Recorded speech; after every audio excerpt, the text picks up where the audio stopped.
Bonsoir, donc une petite vidéo, ça sera sur la fabrication. Là j'ai fabriqué une autre butée que celle que j'avais, donc j'ai repris juste la vis. Le reste, la partie métallique, je l'ai fait, puisque voilà ce que j'avais fait avant. Une en aluminium, puis pas très épaisse, voilà. Donc j'en ai refait une en acier, voilà. On peut régler, donc voilà. Bloqué avec la vis là, il n'y a pas besoin de faire une vis papillon, on va juste... on peut bloquer une vis BTR, on peut la mettre au fond là qu'elle ne dérange pas. Comme ça, elle ne dérange pas quand on va manœuvrer le tour. À la limite même, vous pouvez vous protéger contre la... Par exemple, de toucher, pour ne pas toucher le tour, on peut l'avancer un peu ici, par exemple, puis la régler comme ça. Ce qui fait comme ça, ben, vous aurez pas, vous risquez pas de toucher, par exemple, faire une fausse manœuvre, puis toucher le mandrin, par exemple. Donc ça peut être une bonne solution. Voilà, donc réglable. Et puis vous pouvez donc la bloquer. Voilà. Alors j'aurais peut-être des petites finitions à faire. Alors, je vais faire les chanfreins quand même, comme il faut. Comme ça, ben, ma foi, voilà. Voilà, si on veut régler, ben, on règle. Plus ou moins profond, voilà. Voilà pour la petite butée, donc toute simple, voilà, c'est pas très très compliqué. Alors je l'ai fait d'après le plan de Vincent, parce que Vincent avait fait les plans. Par contre, c'était pas trop adapté parce que j'ai un petit souci.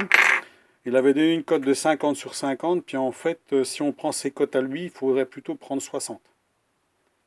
Sinon, la vis en dessous, ça va pas. Voilà. Donc, j'ai été obligé de légèrement modifier par rapport à ses cotes à lui. Voilà, on peut l'enlever facilement. Voilà. Voilà l'engin. Donc, une petite patte en acier. Alors, j'ai réduit la petite patte parce que pour qu'elle s'enfile entre la crémaillère et puis le banc. Et puis la ras du... Voilà, comme ça. Donc ici, voilà. Par rapport à ces cotes, bon, il y a une petite différence à ce niveau-là. Donc j'ai rectifié, c'est tout. Voilà la petite butée. Donc je vais faire les chanfreins au-dessus, que ça soit propre. Et puis je vais peut-être la teinter en noir, on verra bien. Bon, ben, c'est pas. Voilà. Donc il n'y a pas besoin de mettre. Voilà. Alors j'ai mis une rondelle entre. Pareil, j'ai mis une rondelle entre pour être pile poil à droit. Parce que là, on n'est pas obligé de. En fait, la partie qui est là, juste à cet endroit-là où je mets mon ongle là, on peut la laisser. Par rapport à ma dimension de tour ici, j'aurais pu faire pratiquement la même dimension. 1 mm de moins peut-être. Et là, voilà, j'ai peut-être 3 mm. Voilà. 3 mm, avec une rondelle en dessous, ça va. Voilà, ça ne dérange pas. hein. Donc, pour que ça puisse serrer quand même. Voilà.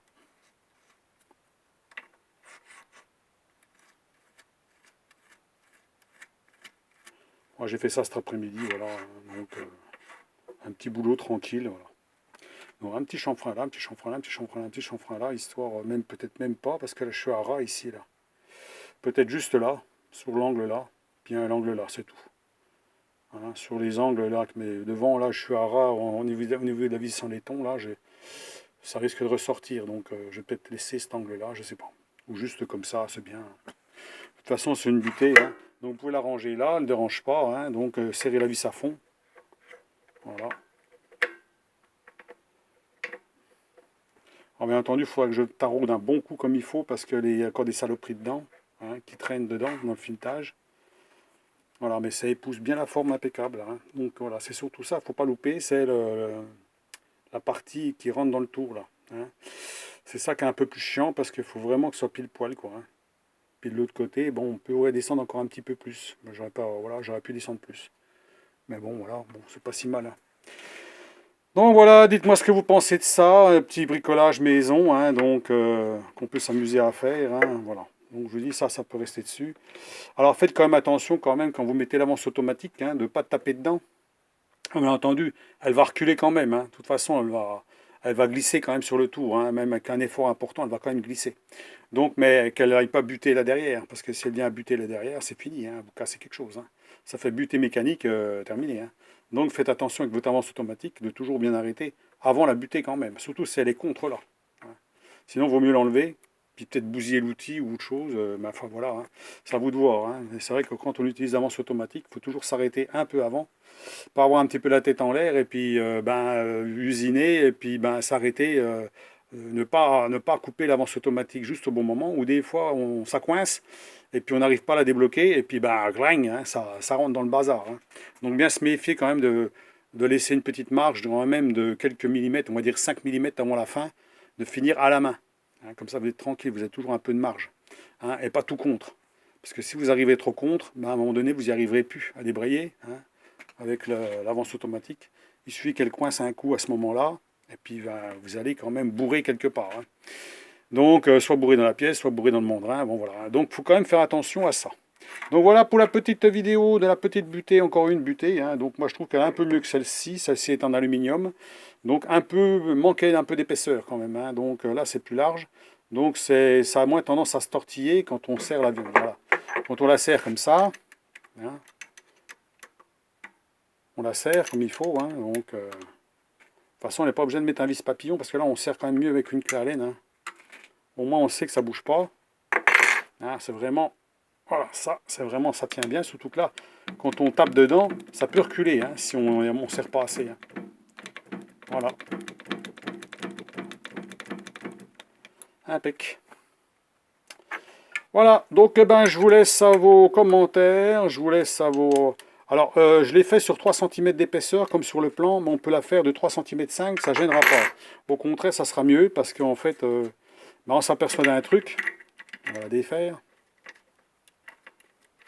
On peut la défaire facilement quand même. Hein. Là, on est à la limite quand même, hein, ici, au niveau de l'angle. Hein. Donc, j'aurais mis 5 mm de plus, c'était pas gênant. Hein. J'aurais mis 5 mm de plus, au mieux de 3 cm d'épaisseur en tout, là, j'aurais mis 3 cm 5. J'aurais été un petit peu plus haut, et c'était mieux. J'aurais moins, malgré que bon, on ne serre pas si fort que ça quand même. Ça va pas tordre comme ça. Hein. Mais bon, voilà, hein, il vaut mieux prévoir. Je vais mettre une rondelle plus large quand même. Et puis comme ça sera bien. Une bonne rondelle épaisse pour bien tenir le dessus. Voilà pour la petite vidéo. Dites-moi ce que vous pensez de ça. Hein, et puis un petit usinage hein, pour ceux qui veulent s'amuser. Hein, c'est pas spécialement très compliqué. Le seul truc, il faut bien prendre les cotes. Hein, parce que là, à la limite, moi j'aurais pu légèrement faire un peu plus. Descendre de bons millimètres en plus ici, au lieu de mettre une rondelle. Voilà. Et puis 5 mm de plus haut. Et puis c'était parfait. Voilà. Puis voilà, sinon ça passe. Voilà. Hein, quand on met ça contre. On est à pratiquement à voir. Voilà. Je vous laisse sur cette vidéo et puis ma foi, encore un petit truc de fabriquer, hein, ma foi, voilà. Hein, donc vous pouvez prendre les codes sur votre tour, hein, si vous voulez, hein, parce que bon, tout le monde n'a pas le même tour. Des fois, c'est préférable parce que comme ça, on est sûr de faire quelque chose qui soit vraiment adapté à son tour, pas forcément avec les codes d'un autre, hein, qui pourraient être un petit peu différentes. Donc, alors c'est pas très grave parce qu'on peut toujours modifier un peu, mais disons que ça évite de faire des reprises après pour que ça aille. Voilà, c'est tout. Voilà. Donc si vous avez des questions, vous pouvez me les poser. Sinon, laissez des commentaires, des pouces. Abonnez-vous si vous avez envie de vous abonner. Et puis ma foi, bonne fin de journée. Allez, à plus, au revoir.